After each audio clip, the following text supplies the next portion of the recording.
Vallahi bizim amel defterimize en mükemmel şekilde yazın ki bizler bugün burada Habibi Muhammed Mustafa'nın sevdalısı olarak bulunuyoruz. Allah Azze ve Celle'nin emrine tabi olarak, onun emirlerine uyarak, Allah Azze ve Celle'yi memnun etmek için, onun Habibi için buradayız. İnna Allah la yudi'u ecrel muhsinin. Allah Azze ve Celle iyilik yapanların, iyilik ehli olanların, takva ehli olanların ecrini zayi etmez. Her şey Cenab-ı Hakk'ın gözleri önünde. Cenab-ı Hak bizleri izliyor, müşahede ediyor. Yüreğimizde, kalbimizde geçenleri biliyor. Değerli kardeşlerim, kimdir Muhammed Mustafa sallallahu aleyhi ve sellem? Dünyaya gelmen ve beni bilmem, tanıman, insanlara anlatman olmasaydı insanlığı yaratmazdım, kainatı yaratmazdım. Çünkü kainatın varlık sebebi Rabbul Alemin'i tanımaktır. Rabbul Alemin'i tanıtan kimdir? Muhammed Mustafa ve diğer enbiyadır. Muhammed Mustafa ve diğer enbiya olmasaydı kainatın varoluşuna gerek yoktu. İşte Muhammed Mustafa kainatın ve bizlerin varlık sebebidir. Biz de o varlık sebebimizin huzurunda saygı ve sevgilerimizi arz etmek üzere bugün burada bulunuyoruz. Muhammed Mustafa kimdir? Yeryüzünün efendisi, eşreful mahlukat ve yarın mahşer meydanının yegane kurtarıcısıdır, sahibidir.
Bismillahirrahmanirrahim.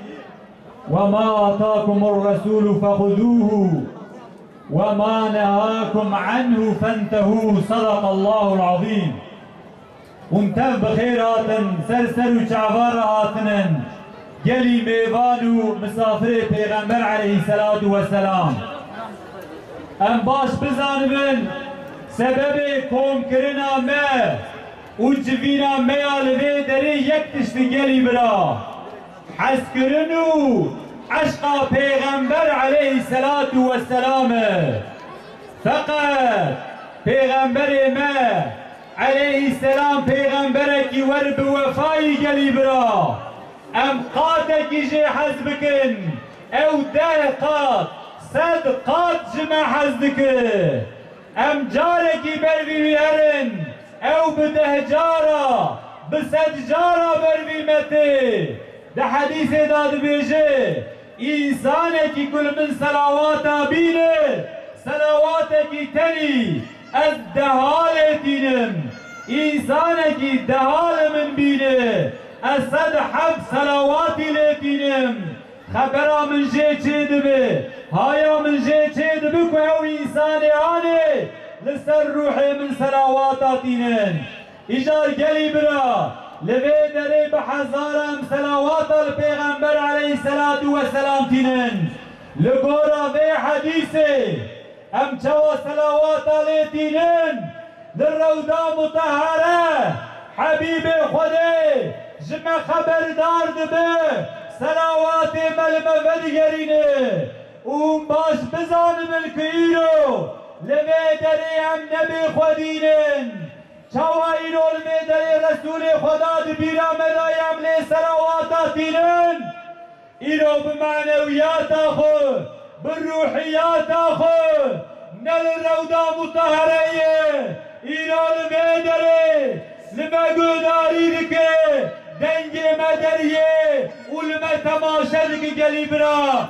لگوراغان حدیث مبارک ده حدیث گیدنه دا رسول خدای تعالی و آد بیشه لسر جماعت و جوات و آ کینو دوی سر میدا دبنه وی باران دا لوی دریم کومونن جویانن رسول خدا چار حو مزگینا ددمه گلیبرا دبي او انسانك لسر روی دنیا کام ببن بجبن قال خدا و رسول خدا بکن بعثا دین خو کتاب خو پیغمبر خو بکن خدای تعالی چار مکافات دوان اول خدای تعالی رحمت خو بسروان انسان داد بارینه برکت خو بسروان انسانك رحمت بسر واداد باره آدودیا ملائکتین ویدره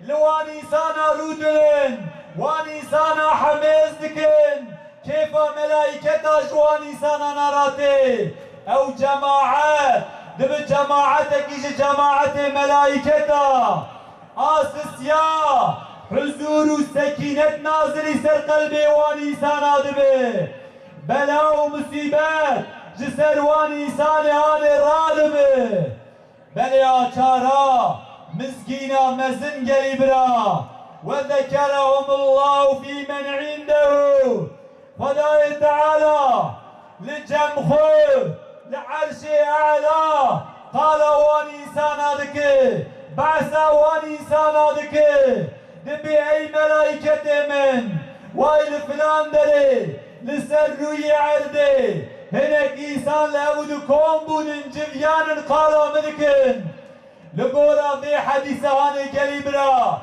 شك وشبهة تنبي تردد وتنبي شاوائر المدري ام قال خدا ورسول خدا دكن رب عالمي لمقام خوي بلند وخصوصي ملائكة خرا وهذا بيجي اي ملائكة من وايا لسر يعردي للرحاي لقزاو يا سروجي هناك انسان لابد كومبونن جنيانن قال منو پیغمبر مدکن خدای تعالی باسا في جماعت و جماعتهاني بشك و بشبه لعرش اعلى لله مكان لسدرة المنتهى باسا وج ملائكة خرانك قريبنا